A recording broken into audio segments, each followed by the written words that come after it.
Paso 1. El texto que nos fue dado a nosotros es Gálatas 3, 19 hasta 25.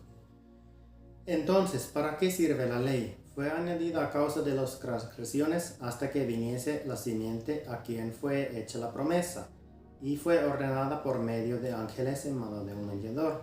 Y el mediador no es de uno solo, pero Dios es uno.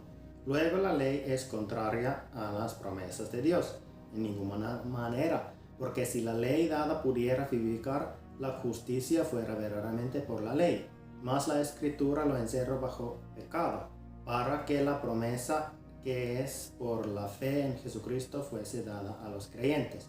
Pero antes que viniese la fe, estábamos confinados bajo la ley, encerrados para aquella fe que iba a ser revelada, de manera que la ley ha sido nuestro ayo para llevarnos a Cristo, a fin de que fuésemos justificados por la fe.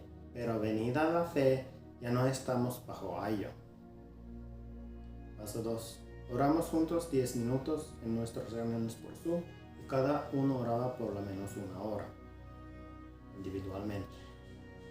Siguiente paso. Leemos el pasaje juntos 3 veces. Cada uno lo lee individualmente por lo menos 20 veces, algunos hasta 30 veces.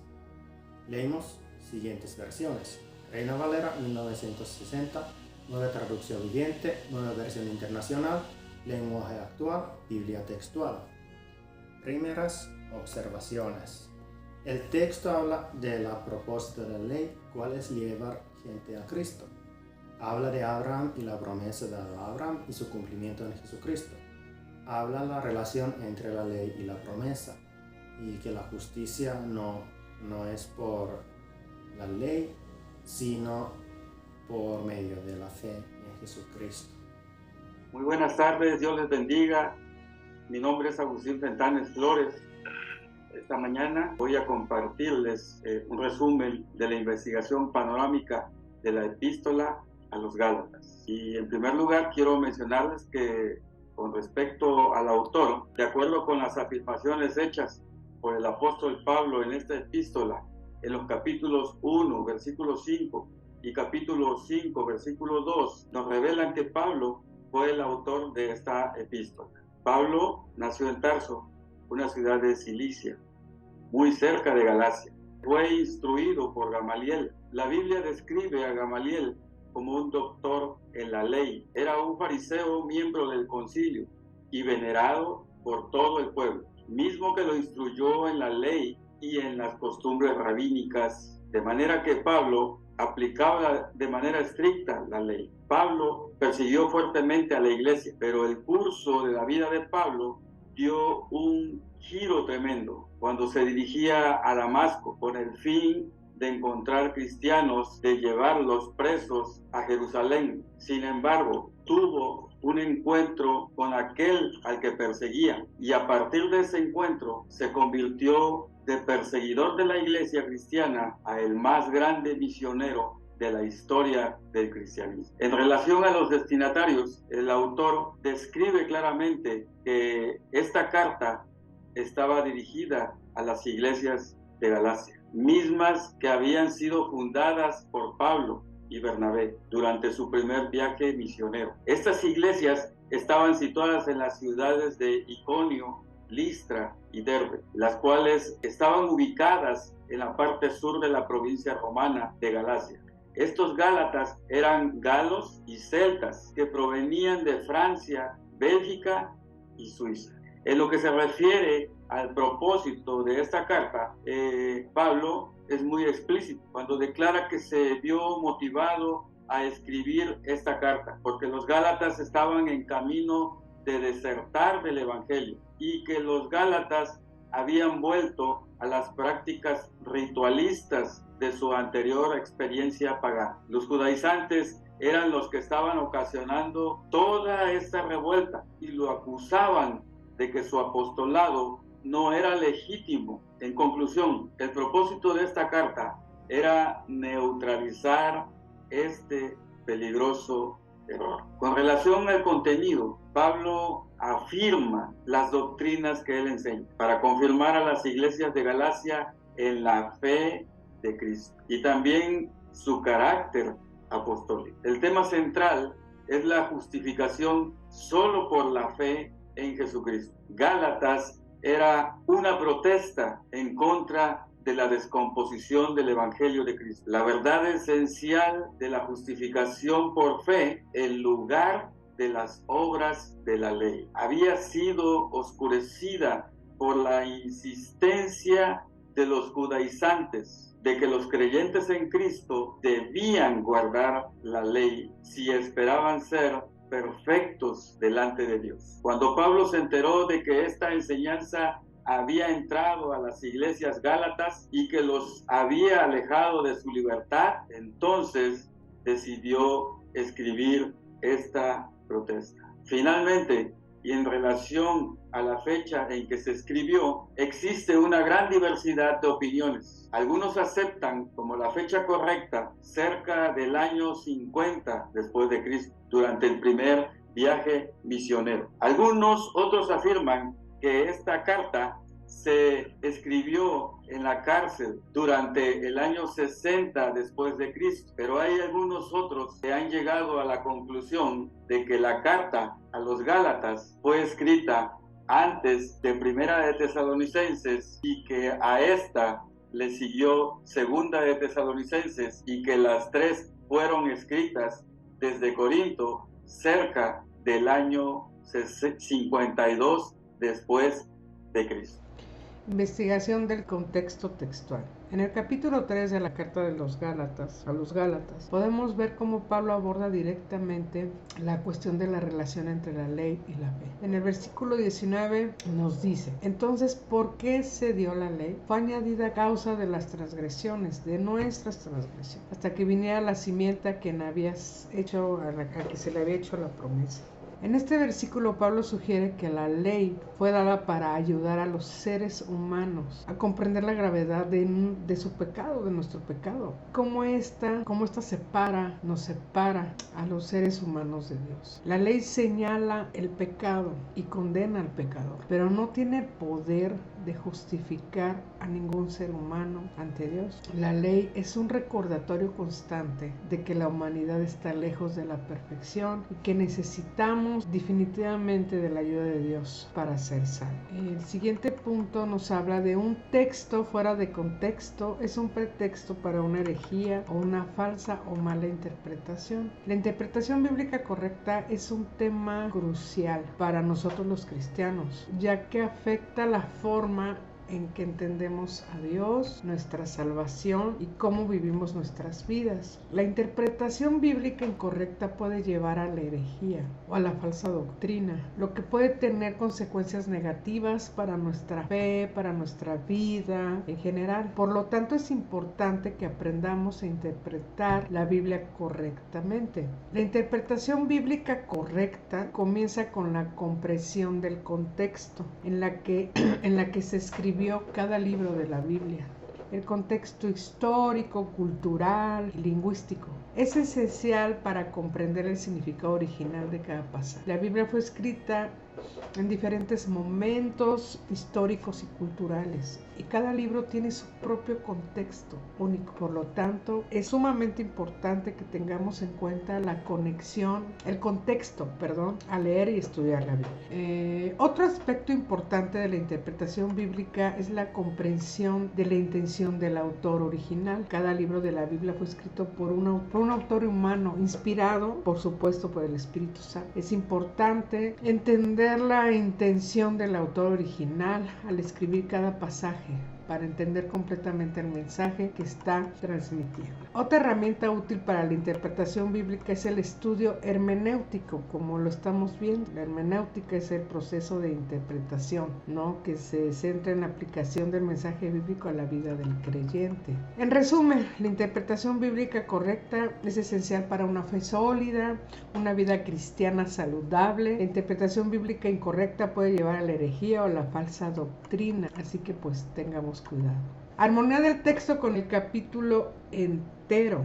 Además de la armonía del texto con su contexto inmediato, es importante también considerar la armonía del texto con el capítulo entero en el que se encuentra. Cada capítulo de la Biblia tiene su propia estructura y tema. Y es importante entender con el texto que estamos interpretando, que esa interpretación se ajusta a ese contexto más amplio. En el caso de Gálatas, como lo estamos leyendo, el capítulo entero se enfoca en el tema de la justificación por la fe y la relación entre la ley y la fe, como ya lo hemos mencionado. En los primeros versículos del capítulo, Pablo comienza cuestionando a los Gálatas sobre cómo recibieron el Espíritu Santo, si fue por obras de la ley o por fe.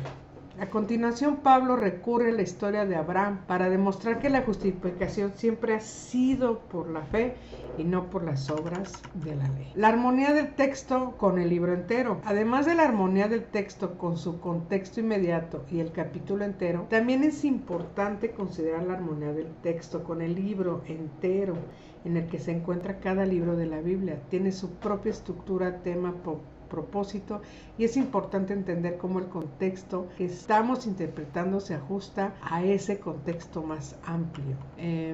Armonía del texto con otros libros de la Biblia. En el caso de Gálatas 3, 19, 25 hay varios pasajes en otros libros de la Biblia que se relacionan con el tema de la justificación por la ley y la relación entre la ley y la gracia. Uno de los pasajes más conocidos que se relaciona con este tema es Romanos 3, 21 al 26.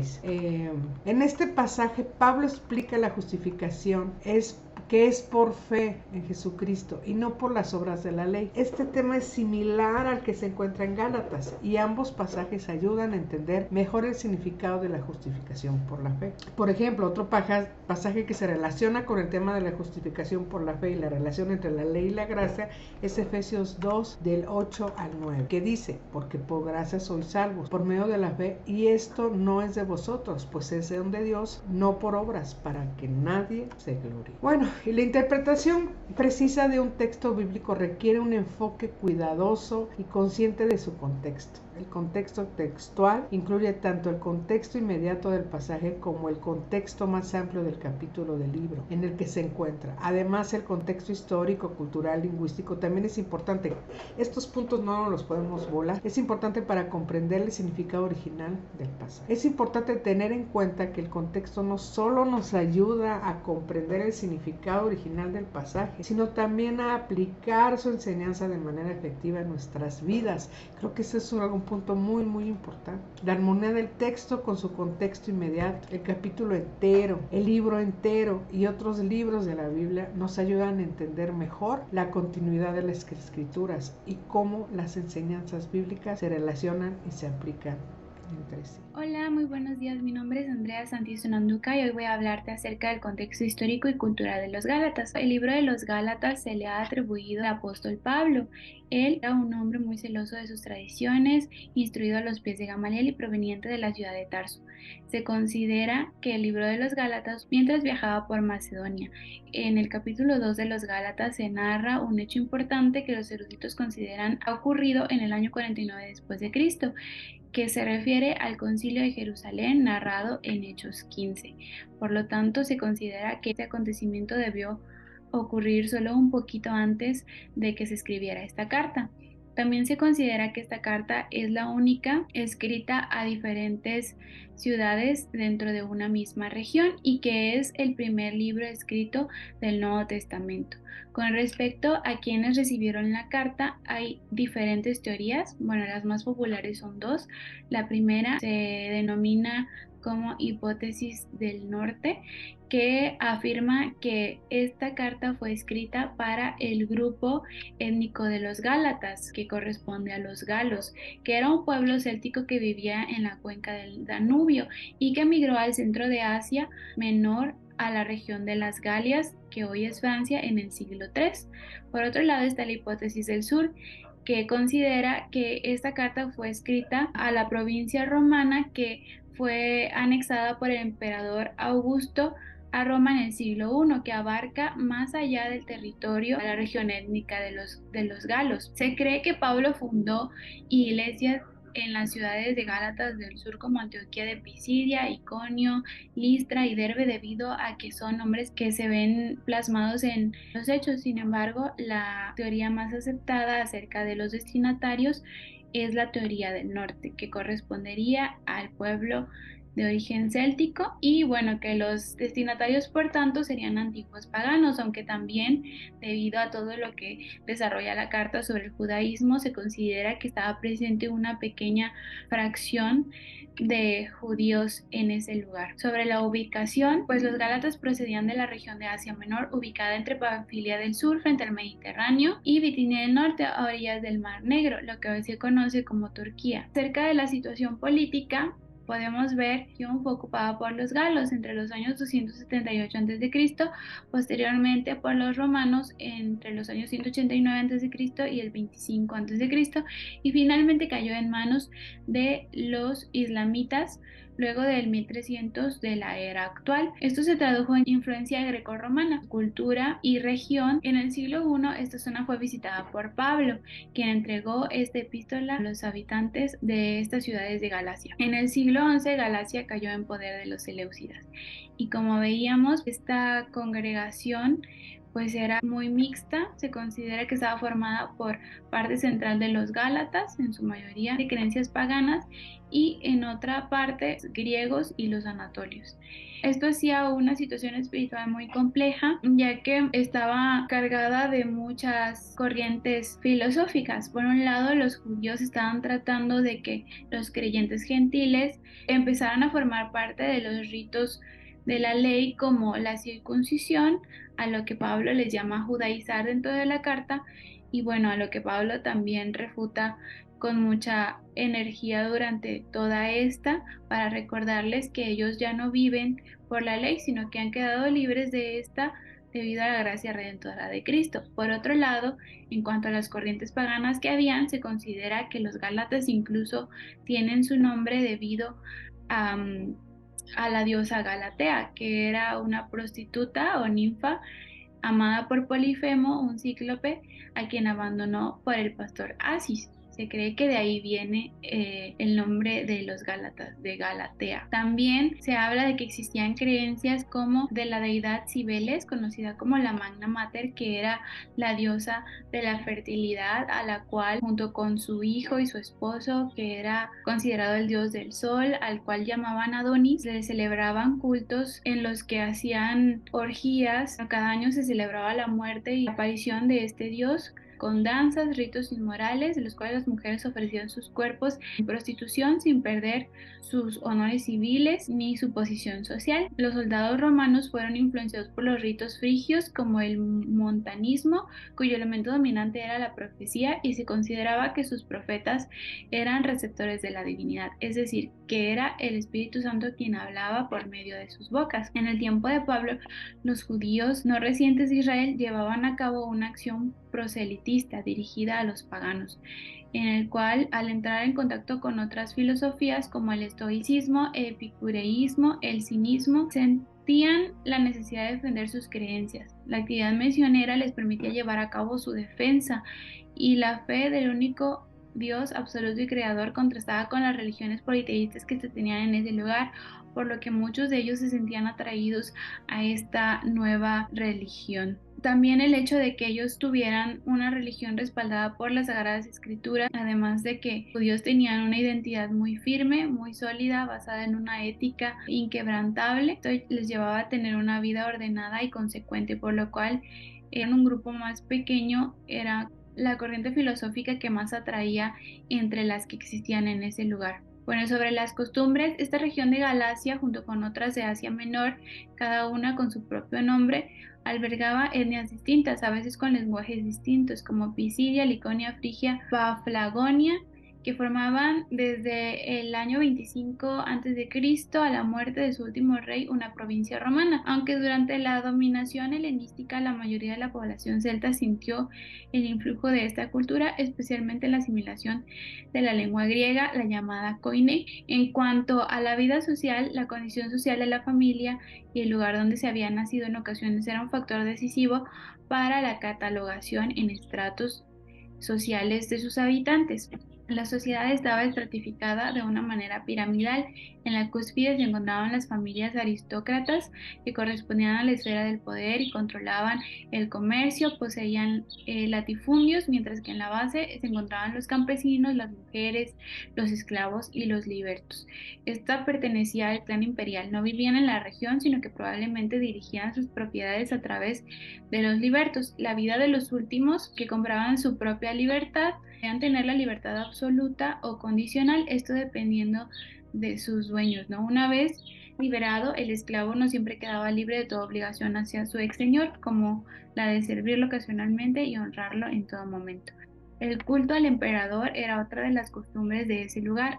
Las casadas romanas sirvieron como plataforma para la difusión del culto imperial para todas las ciudades del imperio. Las fiestas y los honores dedicados al emperador se extendieron ampliamente, dominando la vida pública en las ciudades. La relación entre la figura del emperador y sus súbditos adquirió diversas formas religiosas. Y es lo que hasta ahora tenemos de información acerca del contexto histórico y cultural de los Gálatas. Contexto literario y figuras retóricas. Modismo. Un modismo es una frase hecha o una palabra que forma parte del lenguaje informal.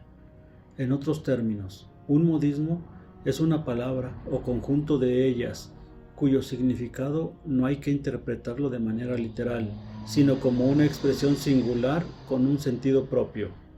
Se podría decir que los modismos son un juego del lenguaje, ya que se trata de términos o frases que dicen algo concreto, pero que en realidad están diciendo algo distinto. Encontramos un modismo en Gálatas 3:24 que dice: de manera que la ley ha sido nuestro ayo para llevarnos a Cristo, a fin de que fuésemos justificados por la fe. En la palabra ayo encontramos que quiere decir que la ley era para ellos como un maestro o un tutor que los llevaría a Cristo. Otra figura retórica es la hipérbole, que es una exageración deliberada que procura recalcar algo. La hipérbole puede hallarse en todos los idiomas y es muy común en las lenguas semíticas. En Gálatas 3:22 dice: mas las Escrituras lo encerró todo bajo pecado, para que la promesa, que es por la fe en Jesucristo, fuese dada a los creyentes. Al referirse que la Escritura lo encerró todo bajo pecado, existe una exageración, puesto que está especificando a lo malo que hace el hombre que desagrada a Dios, pero no se refiere a que encerró lo bueno y lo malo,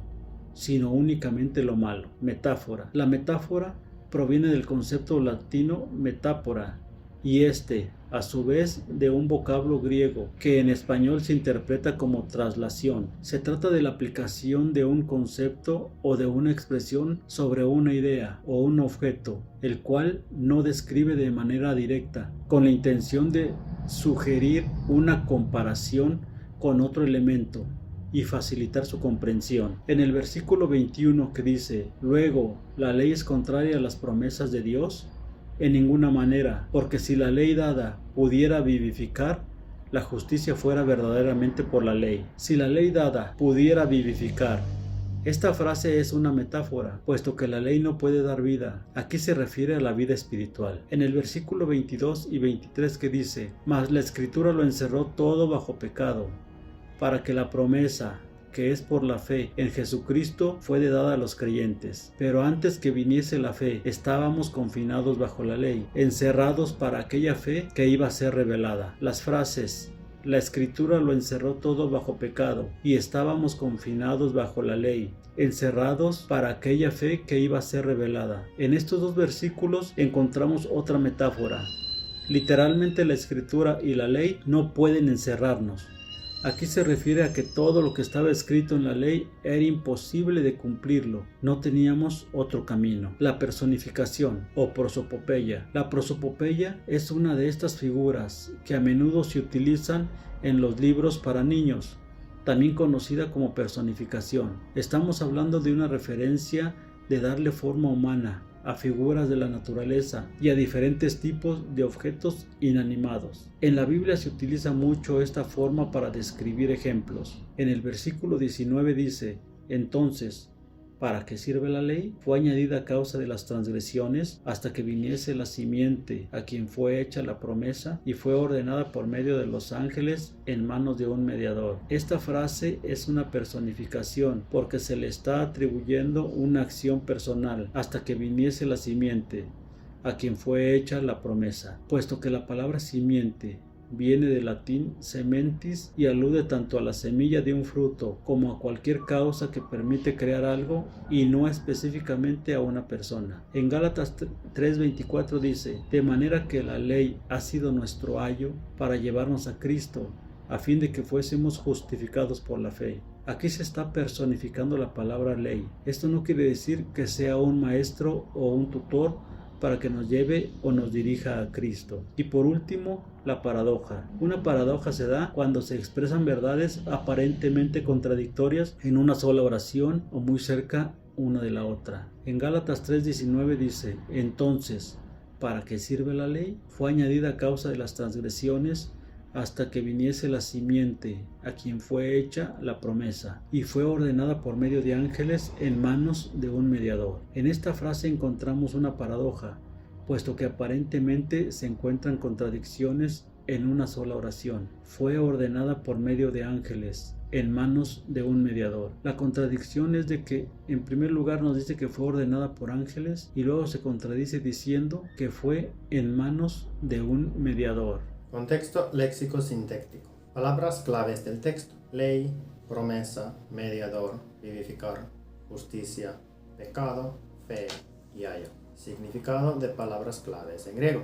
Ley, nomos. El sustantivo griego nomos, costumbre, ordenanza o ley, se emplea casi 400 veces en el Antiguo Testamento griego para traducir el término hebreo Torah, que normalmente se refiere a la ley de Moisés en general o a las leyes específicas.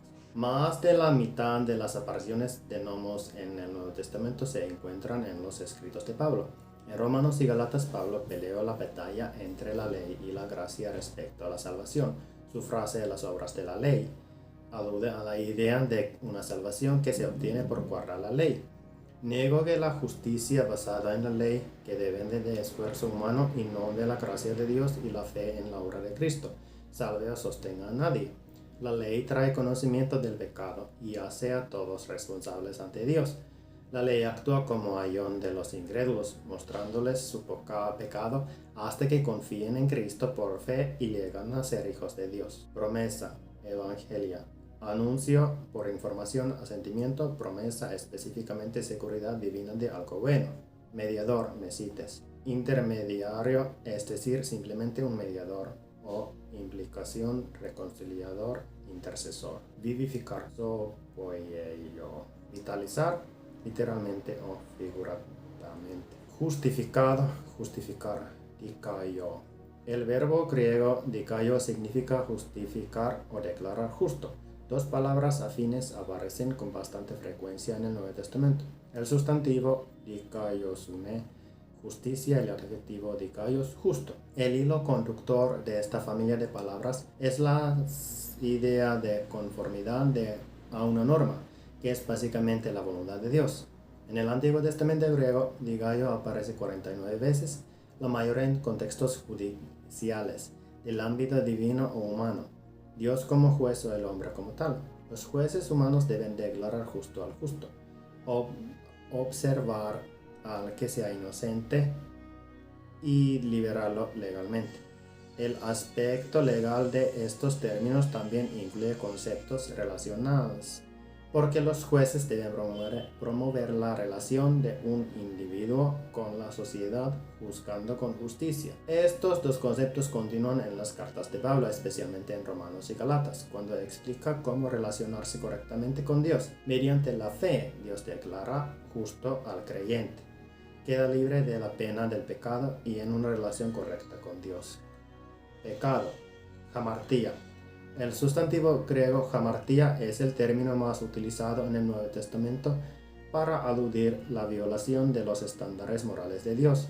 El verbo afín hamartano, 43 veces en el Nuevo Testamento, significa literalmente errar el blanco, pero con el tiempo adquirió otros significados: errar, hacer el mal, y por último pecar, que es el del Nuevo Testamento.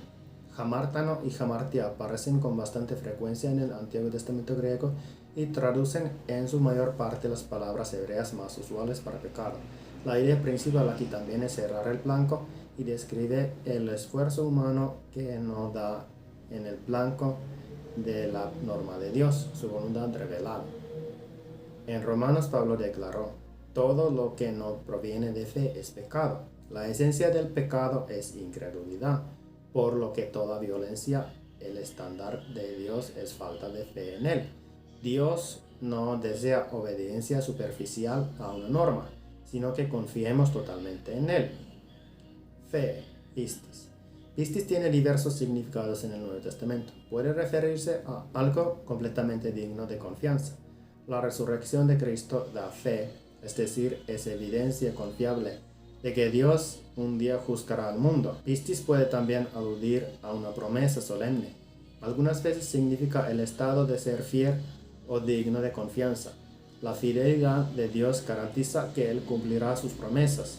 Pistis también significa creer con completa confianza.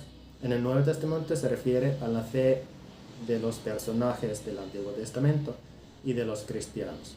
En los Evangelios la fe se expresa a menudo como confianza en el poder del Señor sobre la naturaleza, la enfermedad y los poderes espirituales. La vida cristiana incluye la fe acompañada de obras. Finalmente, pistis puede referirse a la doctrina que se profesa. Los cristianos deben contender por la fe, es decir, el cuerpo de doctrina apostólica que les ha sido dado. Ayo. Paidagogos. Líder de muchacho, es decir, siervo cuyo oficio era llevar a los niños a la escuela. Por implicación, figuradamente, tutor, pedagogo. Análisis del sintaxis. La intención del autor en el libro es defender el evangelio verdadero de todo tipo de falsedades, porque solo hay un evangelio verdadero.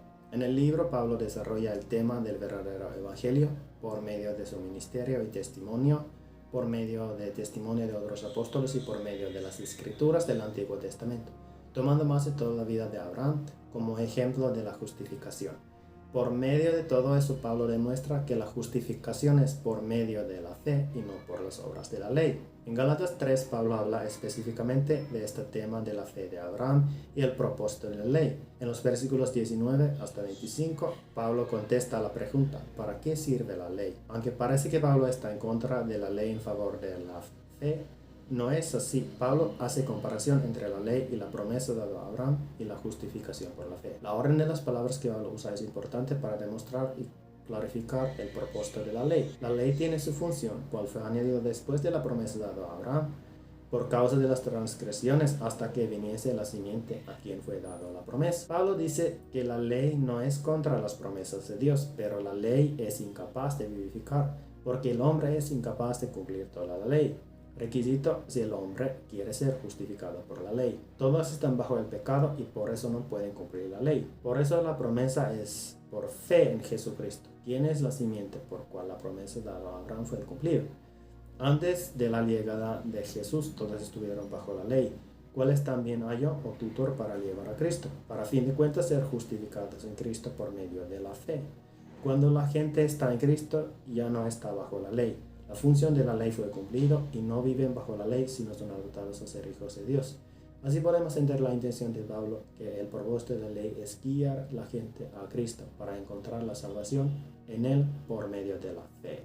Contexto teológico. La reflexión teológica que haré de esta porción del libro de Gálatas 3, del verso 19 al 25, hace referencia a algunas de las doctrinas que estudia la teología sistemática. Estas doctrinas que trata el texto son: número 1, la doctrina de Cristo. Las palabras que se refieren a Cristo son simiente en el verso 19, mediador en el verso 19 y 20, Jesucristo en el verso 22 y Cristo en el verso 24.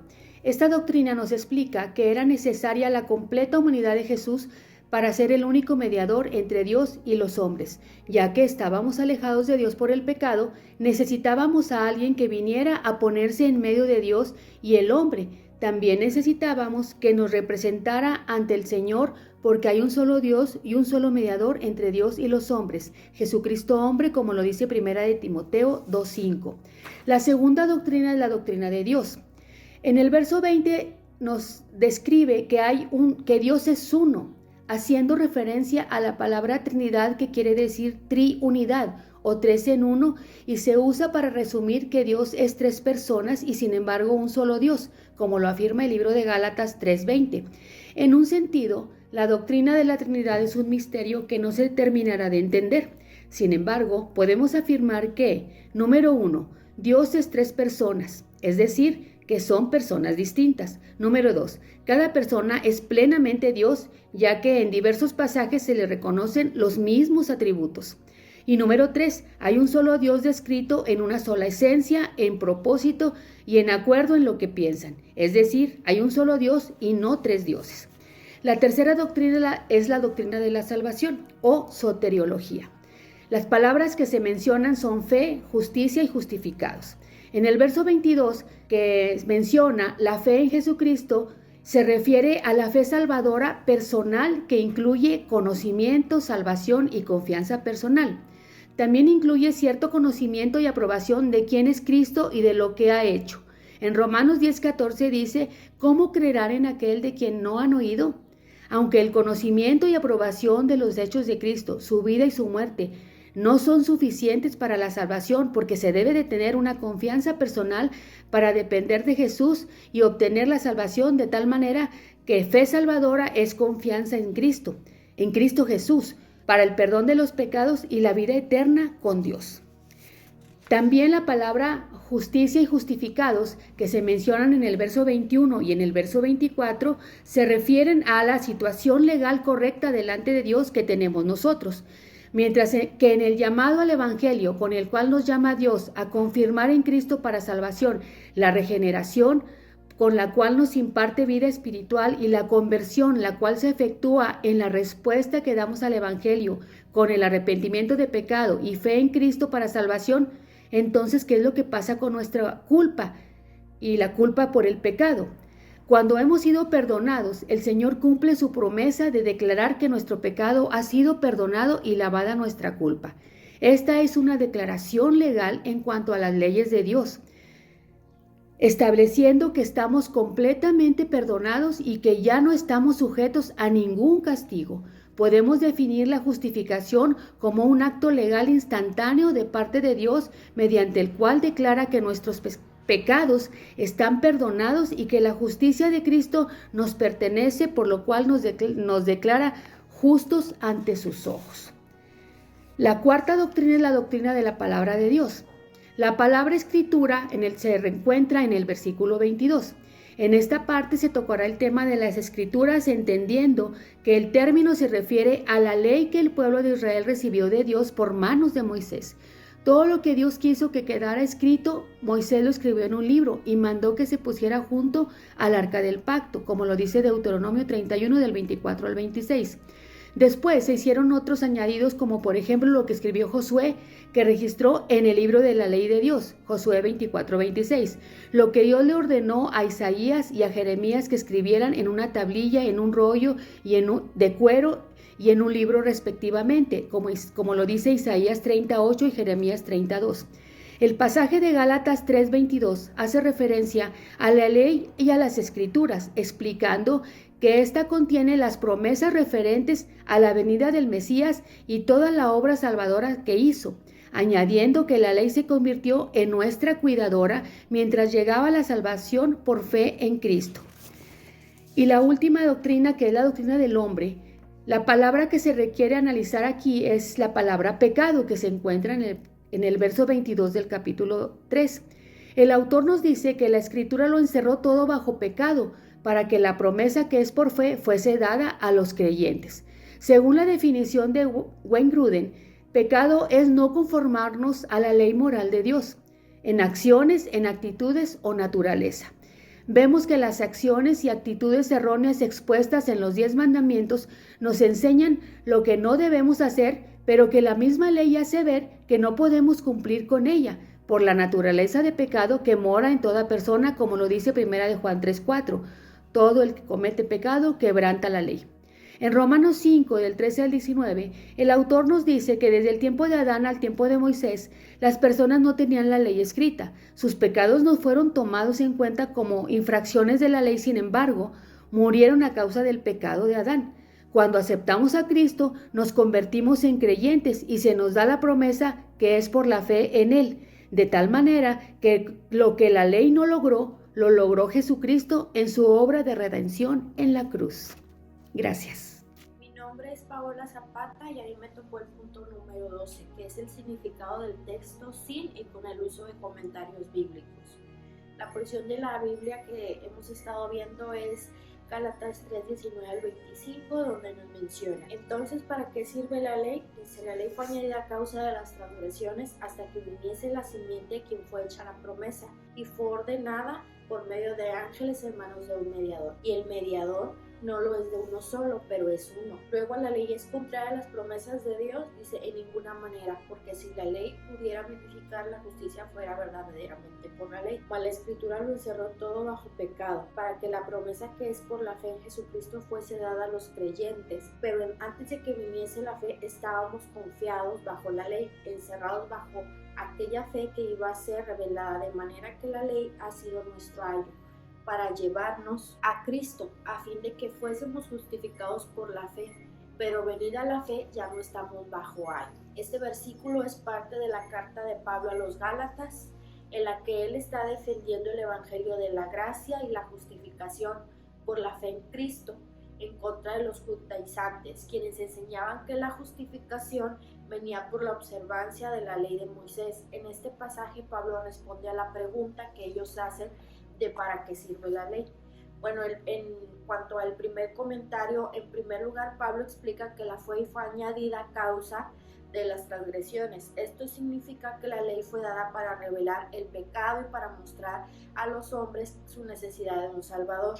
La ley es un espejo que muestra nuestra condición de pecado y nuestra incapacidad para cumplir con las exigencias de Dios, de acuerdo a el pasaje de Romanos 3:20. Mas, sin embargo, la ley no puede salvar a nadie, sino que más bien nos conduce a Cristo, quien es el único que puede salvarnos, del 21 al 26. En segundo lugar, Pablo explica que la ley fue dada hasta que viniese la simiente de quien fue hecha la promesa. Esta simiente es Jesucristo, quien es el cumplimiento de las promesas de Dios en nuestras vidas. Dice, la ley fue una preparación para la venida de Cristo, quien es el único que puede cumplir perfectamente la ley y librarnos del pecado y la muerte. En tercer lugar, Pablo aclara que la ley fue ordenada por medio de ángeles en manos de un mediador. Esto se refiere a la mediación de Moisés en la entrega de la ley en el monte Sinaí. Sin embargo, Cristo es un mediador superior a él, ya que no solo nos da la ley, sino que también nos da la gracia para cumplir la justificación y por la fe en él. En cuarto lugar, Pablo explica que la ley no es contraria a las promesas de Dios, sino más bien la ley muestra nuestra ya de las promesas de Dios. Dice, si la ley pudiera salvar, entonces la justificación sería por la ley y no por la fe en Cristo. Pero como la ley no puede salvar, Dios nos da las promesas que Él nos mencionó.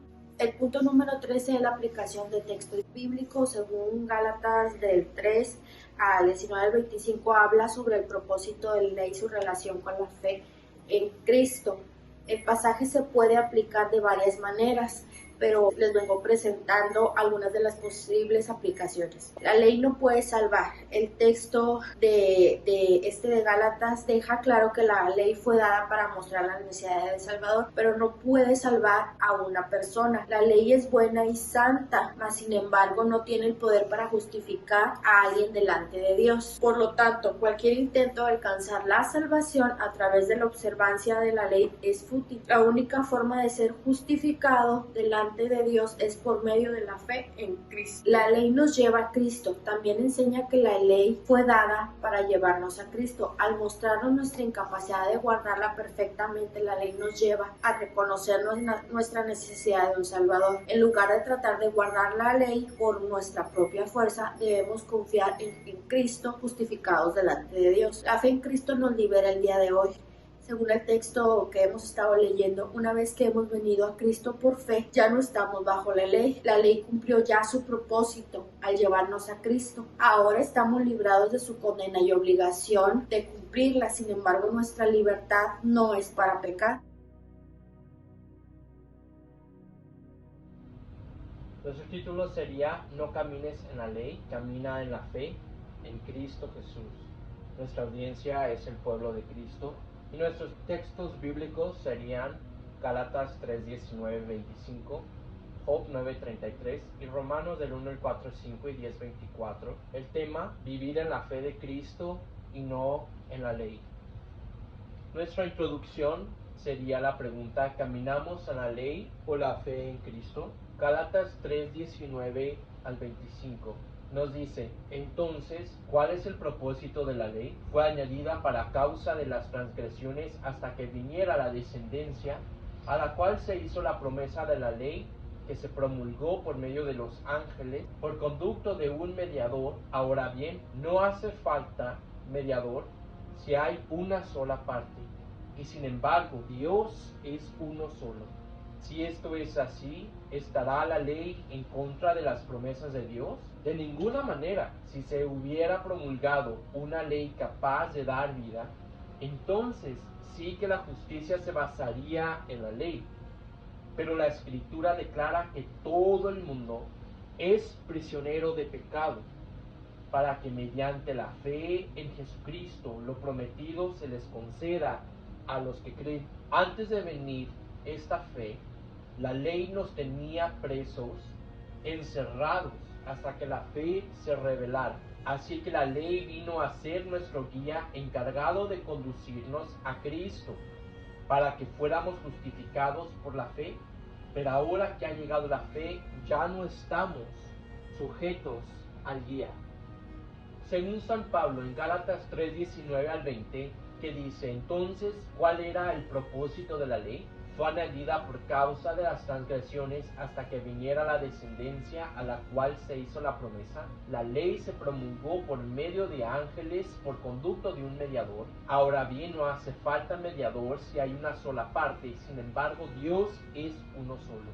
Aquí vemos la ley que era antes de Cristo. La ley nos dio una promesa y esa fue la promesa de Cristo. La ley fue dada a un mediador, y fue Moisés, mediador entre Dios y el hombre. La ley nos resguardó ante la llegada de la promesa.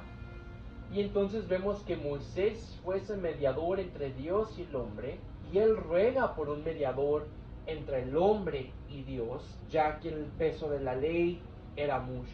Asimismo vemos Job 9:33, que Moisés dice, cree en la promesa. No hay un juez aquí que decida el caso entre nosotros dos.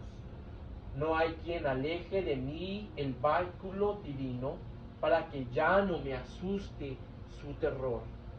Según San Pablo en Gálatas 3:21 dice, si esto es así, ¿estará la ley en contra de las promesas de Dios? De ninguna manera. Si se hubiera promulgado una ley capaz de dar vida, entonces sí que la justicia se basaría en la ley, pero la Escritura declara que todo el mundo es prisionero del pecado, para que mediante la fe en Jesucristo lo prometido se les conceda a los que creen. Aquí vemos la promesa cumplida en Cristo, vemos que la ley no se opone a las promesas de Dios, vemos que la vida y rectitud no están en la ley, están en Cristo.